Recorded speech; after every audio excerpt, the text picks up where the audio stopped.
Doctor Amitha, MD general physician, Ashwini hospital, Yellareddypet, Rajanna Sircilla జిల్లా. So మనం ఇప్పుడు షుగర్ పేషెంట్స్ ఏం ఫుడ్ తినాలి అనేది పెద్ద క్వశ్చన్ మార్క్ ఇది. సో ఏమేమి తినాలనేది ఇప్పుడు మనం తెలుసుకుందాం.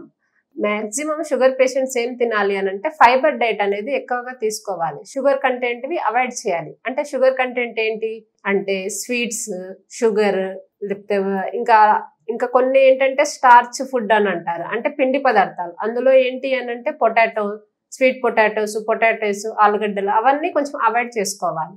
తినవలసిన ఏంటి అని అంటే ఫైబర్ రిచ్ డైట్ అని అంటే చిరుధాన్యాలు అని అంటే రాగుల్ని మనం 2-3 రకాలుగా తినొచ్చు. రాగుల్లో ఇడ్లీ కానీ, రాగులతో దోశ కానీ, రాగి అంబలి కానీ, ఓకే, అలా బెటర్. ఎక్కువగా రాగులు ప్రిఫర్ చేయాలి. దాని తర్వాత ఇంకా జొన్నలు రొట్టెలు కానీ, ఓకే, జొన్న గట్టిగా కానీ అలాంటివి తింటే మనకు బెటర్గా ఉంటుంది.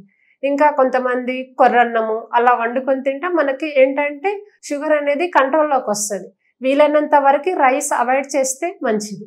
ఓకే, అది రైస్ ఒకవేళ తినాలనుకున్నా కానీ మధ్యాహ్నం ఒక 2 స్పూన్స్ కానీ, ఒక 2 స్పూన్స్ తీసుకుంటే బెటర్గా ఉంటుంది. Thank you.